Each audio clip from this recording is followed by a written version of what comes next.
बिस्मिल्लाहिर्रहमानिर्रहीम। अस्सलाम वालेकुम डियर स्टूडेंट, आपको करता हूँ कि आप खैरियत से होंगे।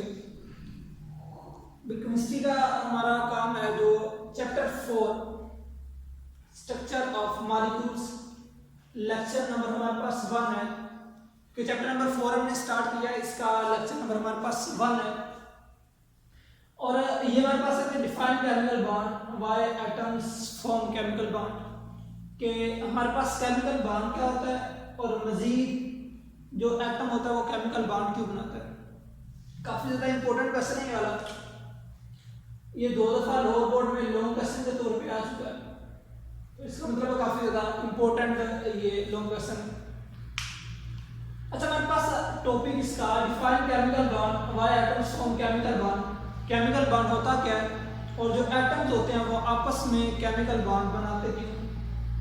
तो सबसे पहले हम अगर इंट्रोडक्शन इसकी बात करते हैं तो इंट्रोडक्शन में हम कहेंगे कि ये जो कंसेप्ट था केमिकल बॉन्डिंग का, ये हमारे पास साइंटिस्ट था गिलबर्ट न्यूटन निवस, इसने ये वाला कंसेप्ट दिया था और कब दिया था 1916 में, 1916 में इसने दिया था गिलबर्ट न्यूटन निवस ने। उसके बाद मजीद हम डेफिनेशन की तरफ चलते हैं कि हमारे पास केमिकल बॉन्ड होता क्या है। The forces of attraction between the atoms in a molecule that hold the atoms together। हमने कहा कि हमारे पास वो फोर्सेस जो एटम्स को आपस में जकड़े रखती हैं, होल्ड करती हैं एक मॉलिक्यूल के अंदर, हम उन्हीं फोर्सेस को हम क्या कहते हैं, केमिकल बॉन्ड कहते हैं।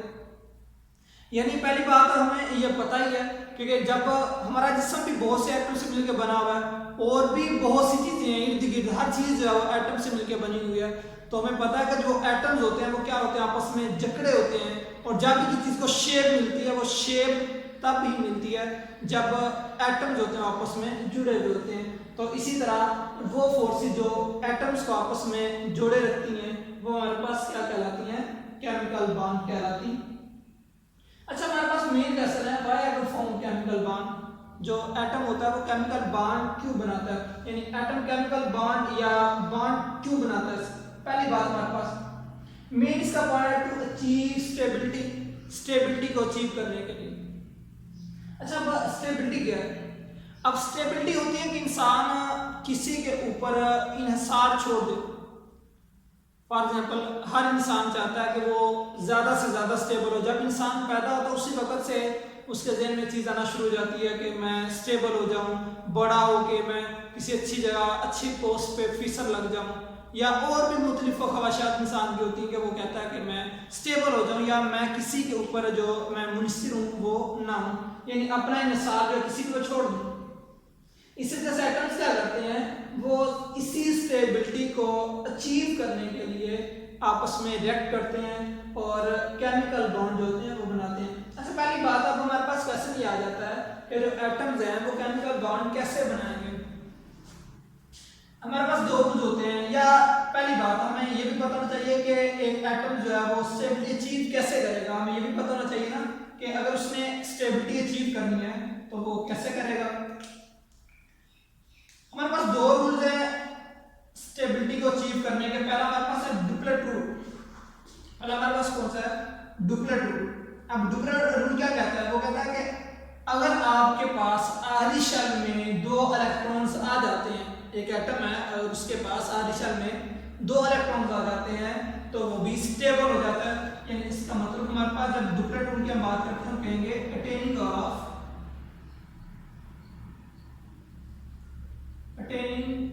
of 2 electron in the valence shell।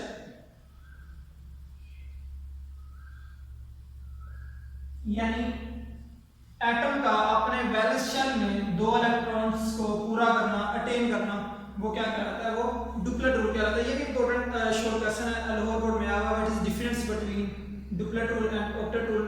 Duplet rule और ऑक्टेट रूल में क्या डिफरेंस है।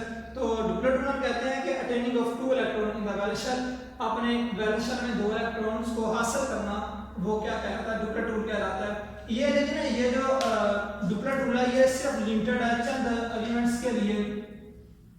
फॉर एग्जांपल हाइड्रोजन के लिए लिमिटेड है, हीलियम के लिए, अब इन्हीं के लिए लिमिटेड क्यों है, क्योंकि ये बात करता है 2 इलेक्ट्रॉन्स की, तो 2 इलेक्ट्रॉन्स किन किन में है, जो हाइड्रोजन इसके पास 1 इलेक्ट्रॉन होता है, क्यों, क्योंकि इसका एटॉमिक नंबर जो है वो 1 है। हीलियम है, इसके पास 2 इलेक्ट्रॉन होते हैं, क्यों, क्योंकि इसका जो एटॉमिक नंबर है वो कितना है, वो इसके पास 2 है।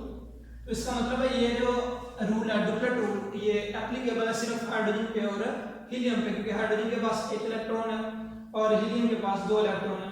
अब इसके पास तो 2 इलेक्ट्रॉन भी, ये कैसे स्टेबिलिटी गेन करेगा, ये पहले ही स्टेबल होता है, क्योंकि इसके पास 2 इलेक्ट्रॉन है, हीलियम जो होता है वो पहले ही स्टेबल होता है। लेकिन जब हम हाइड्रोजन की बात करते हैं तो हाइड्रोजन के पास 1 इलेक्ट्रॉन होता है, वो मजीद 1 इलेक्ट्रॉन को गेन करता है और गेन करके वो भी स्टेबल हो जाता है।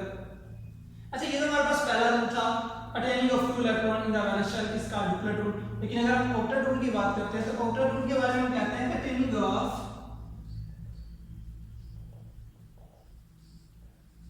8 electron in the valence shell, in the valence shell. हम कहते हैं कि हमारे पास ऑक्टेट रूल, ऑक्टा से निकला होगा, और ऑक्टा का मतलब होता है 8।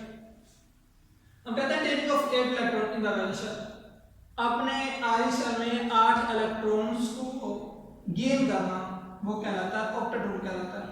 डुप्लेट हमने कहा कि आयन शेल में 2 इलेक्ट्रॉन गेन करना, हमने ऑक्टेट रूल में कहा कि 8 इलेक्ट्रॉन आयन शेल में गेन करना। अब question is that what is mean by valence shell, कि अब ये भी पता होना चाहिए आप लोगों को कि वैलेंस शेल होता क्या है।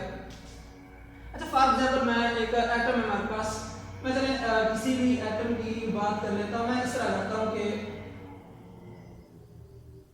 मेरे पास सोडियम की मैं एग्जांपल ले लेता हूं, मेरे पास सोडियम है, ये हमारे पास फॉर एग्जांपल हमारे पास सोडियम।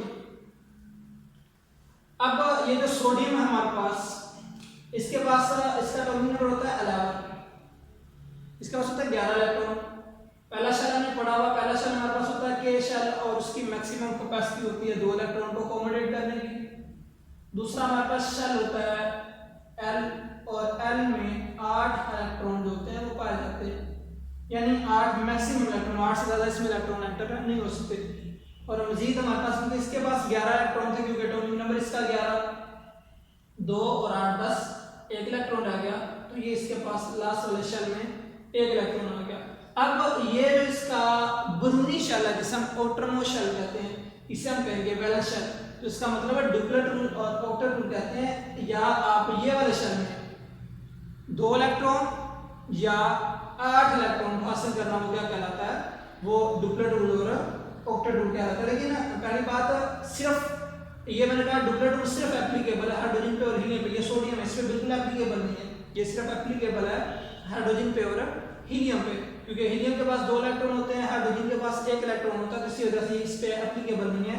ये 8 इलेक्ट्रॉन को गेन करता है, या गेन कैसे करता है, ये इलेक्ट्रॉन को रिमूव करके वो मजीद आगे हम पढ़ते हैं, तो हमारे पास पहले याद रखा। अच्छा, उसके बाद लोअर बोर्ड में ये शो कैसे आया, why noble gases are non reactive. जो नोबल गैसेस होती हैं वो नॉन रिएक्टिव क्यों होती हैं, इंपॉर्टेंट है, चैप्टर नंबर 3 में भी एक्सरसाइज में शॉर्ट क्वेश्चन दिया गया है, यहाँ पे भी शॉर्ट क्वेश्चन है, काफी ज्यादा इंपॉर्टेंट है, very very important short question. अच्छा, पहली बात हमें ये पता होना चाहिए नोबल गैसेस होती कौन सी हैं।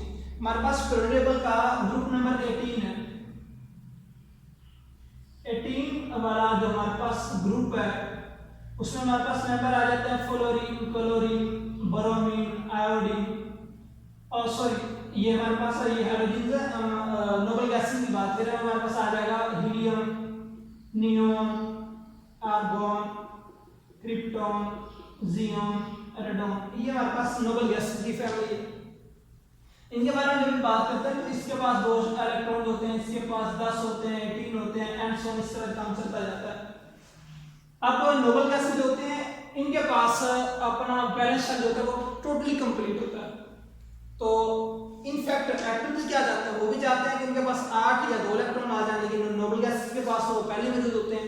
इसका मतलब है कि वो इसी वजह से रिएक्ट नहीं करते, क्योंकि पहले वो स्टेबल होते हैं। फॉर एग्जांपल हमारे पास हाइड्रोजन की एग्जांपल लेते हैं, हाइड्रोजन के पास 2 इलेक्ट्रॉन, इसका ये पहला शेल दरमियान में न्यूक्लियस होता है, ये पॉजिटिव मैंने शो कर दिया। चलिए मैं पहला शेल यहाँ पे बना देता हूँ, ये हमारे पास पहला शेल, इसमें 2 इलेक्ट्रॉन आ गए। अब हीलियम के पास तो पहले 2 इलेक्ट्रॉन है, इसका मतलब ये तो पहले स्टेबल है। अगर हम नियोन की बात करते हैं तो नियोनियम देखेंगे दरमियान में न्यूक्लियस, इसके पास भी 10 इलेक्ट्रॉन है, तो इसका मतलब पहला शेल और इस तरह दूसरा शेल। पहले शेल में 2 इलेक्ट्रॉन, दूसरे में 8 इलेक्ट्रॉन, तो इसका मतलब है इसके पास भी आधी शेल में तो 8 इलेक्ट्रॉन है, तो इसका मतलब है ये तो पहली स्टेबल है, ये रिएक्ट नहीं करेगा। तो इसी वजह से हम कहते हैं नोबल गैसेस की सारी फैमिली ऐसी है, उनके आधी शेल में 2 या 8 इलेक्ट्रॉन होते हैं, इसी वजह से हम कहते हैं noble gases are non reactive. तो मजीद जरा इन्हीं को हम स्टेटमेंट की फॉर्म में लिखते हैं, noble gases are non reactive. Why noble gases are non reactive कैसे आएगा, आपने लिखना है noble gases are non reactive because they have 2 or 8 electron in their valence shell. It means there is no space for noble gases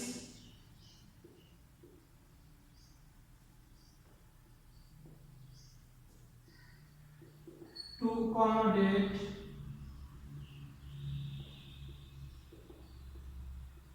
more या extra electron.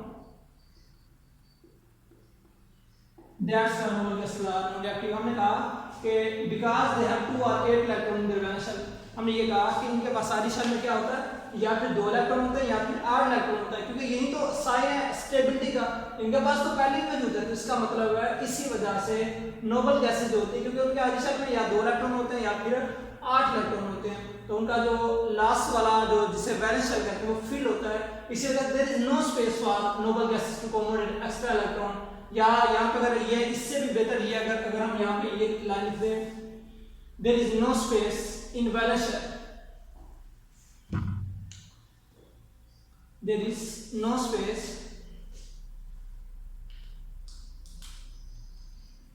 in their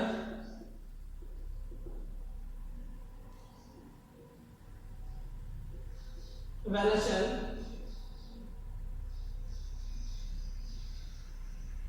to accommodate more या extra electron, क्योंकि इनके पास खाली जगह नहीं होती, क्योंकि मैंने कहा था के शेल में 2 इलेक्ट्रॉन होते हैं, 2 से ज्यादा आ नहीं सकते, और दूसरा हमारे पास एल शेल होता है उसमें मैक्सिमम 8 इलेक्ट्रॉन होते हैं, इससे ज़्यादा आ नहीं सकते। इसी वजह से इनके पास मजीद जगह नहीं होती कि इलेक्ट्रॉन में समा सकें, इसी वजह से noble gases are non reactive. मजीद हमारे पास आगे चीज़ आ जाती है कि importance of electronic configuration of noble gases. इसकी नोबल गैसेज की इलेक्ट्रॉनिक कन्फिगरेशन की अहमियत क्या है, इसी मैंने ये रिप्रेजेंट कर रहा है इलेक्ट्रॉनिक कन्फिगरेशन को। तो पहली बात है एटम जो आपस में रिएक्ट करते हैं वो सिर्फ इसी वजह से करते हैं कि वो नोबल गैसेज जैसी इलेक्ट्रॉनिक कन्फिगरेशन अचीव कर लें। एटम्स आपस में रिएक्ट क्यों करते हैं, to achieve stability, to achieve stability, या हम कहेंगे या to achieve electronic configuration of noble gases, यानी नोबल गैसेस जैसी इलेक्ट्रॉनिक कन्फिगरेशन हासिल करने के लिए atom react each other, atom react each other. ये एटम्स क्या करते हैं, वो दूसरे के साथ रिएक्ट करते हैं सिर्फ इसी स्टेबिलिटी को जो कि नोबल गैसेस के पास होती है, वो नोबल गैसेस जैसी इलेक्ट्रॉनिक कन्फिगरेशन हासिल करने के लिए वो क्या करते हैं, एक दूसरे के साथ रिएक्ट करते हैं और रिएक्ट करके प्रोडक्ट बनाते हैं। फॉर एग्जांपल, अच्छा अगर ये रिएक्ट ना करते तो क्या होना था, हमारे पास कोई चीज नहीं होनी थी। फॉर एग्जांपल हमारे पास अब ऑक्सीजन है O2 जो हम रिस्पिरेशन के दौरान इस्तेमाल करते हैं सांस लेने के लिए। अब ये भी O और O से मिलकर बनी है, इसका मतलब है मोनोटोमिक ऑक्सीजन जब मिलती है ऑक्सीजन बनता है।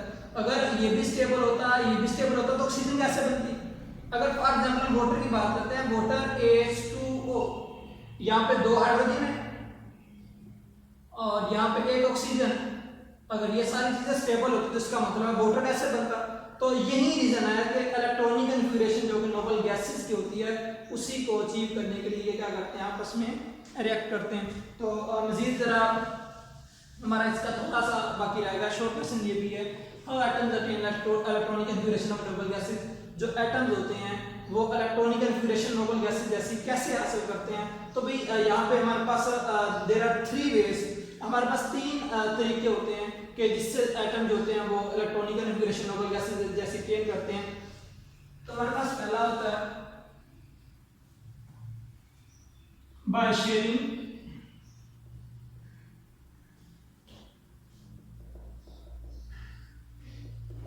their electrons, ये भी बाय शेयरिंग their electrons से बेहतर है कि by sharing their valence electron, क्योंकि only valence electron take part in chemical bonding, ये आपको याद होना चाहिए और ये पता भी होना चाहिए, सिर्फ आरी शेल में जो इलेक्ट्रॉन्स होते हैं सिर्फ वही पार्टिसिपेट करते हैं रिएक्शन में। इसके अलावा इनर इलेक्ट्रॉन जो अंदर इलेक्ट्रॉन है, जो अंदरूनी शेल में इलेक्ट्रॉन जो होते हैं वो पार्टिसिपेट नहीं करते रिएक्शन में, सिर्फ आरी शेल में मौजूद इलेक्ट्रॉन जो होते हैं वो पार्टिसिपेट करते हैं। तो पहली बात by sharing their valence electrons, ये क्या करते हैं अपने इलेक्ट्रॉन्स की शेयरिंग कर लेते हैं किसी दूसरे एटम के साथ, या फिर दूसरा हमारे पास रास्ता होता है by losing their valence electron, या फिर वो क्या करते हैं अपने आरी शेल में जो इलेक्ट्रॉन्स होते हैं वो लूज कर देते हैं, या फिर क्या करते हैं by gaining electron in their valence shell.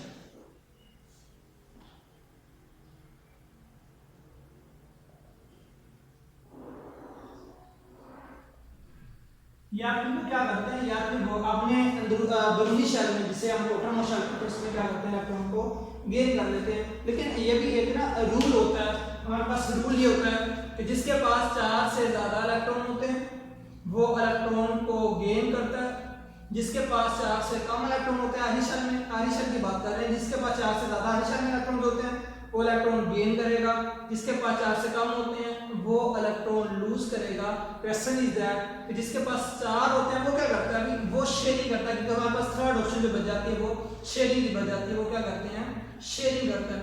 अच्छा, अगर इसी को हम अप्लाई करें जरा सोडियम पे, इसके आरी शेल में 1 इलेक्ट्रॉन है, तो इसे क्या करना चाहिए, अभी मैंने लिखा जिसके पास 4 से कम इलेक्ट्रॉन होगा ना वो इलेक्ट्रॉन लूज करेगा। तो इसका मतलब है अगर इसने अपने 8 इलेक्ट्रॉन पूरे करने हैं तो क्या करेगा, इस इलेक्ट्रॉन को लूज कर देगा। जब ये लूज करेगा, जब ये इलेक्ट्रॉन जो है वो खत्म हो जाएगा तो बाकी जो इसका वैलेंस शेल आ जाएगा उसमें 8 इलेक्ट्रॉन बाकी रह जाएंगे, ये स्टेबल हो जाएगा। इसी तरह जिसके पास फॉर एग्जांपल में छोटी सी एग्जांपल हमारे पास क्लोरीन की ले लेते हैं, इसके पास 17 इलेक्ट्रॉन होते हैं, क्लोरीन के पास 17 इसका एटॉमिक नंबर होता है, तो इसके पहले शेल में आ जाते हैं कि 2 इलेक्ट्रॉन, दूसरे में 8 और मजीद तीसरे में आ जाते हैं 7 इलेक्ट्रॉन। तो अब इसके पास आरी शेल में 7 इलेक्ट्रॉन है विच इज ग्रेटर देन 4। अब ये क्या करेगा, ये 7 इलेक्ट्रॉन है 8 इलेक्ट्रॉन को पूरा करने के लिए, क्योंकि इसे 1 इलेक्ट्रॉन की जरूरत है, ये भी क्या करेगा ये इलेक्ट्रॉन को गेन करेगा। तो इसका मतलब है कुछ एटम होते हैं वो इलेक्ट्रॉन को शेयर करते हैं, कुछ गेन करते हैं, कुछ लूज करते हैं। इस तरीके से वो क्या करते हैं आपस में दूसरे के साथ रिएक्ट करते हैं, केमिकल बॉन्ड बनाते हैं, मजीद प्रोडक्ट बनाते हैं। तो ये हमारे पास काम था लेक्चर नंबर 1। पहला हमारे पास टॉपिक क्लियर जो कि हमारे पास था कि एटम्स आपस में केमिकल बॉन्ड क्यों बनाते हैं। तो इंशाल्लाह आई होप दैट के आपको क्लियर हो गया होगा।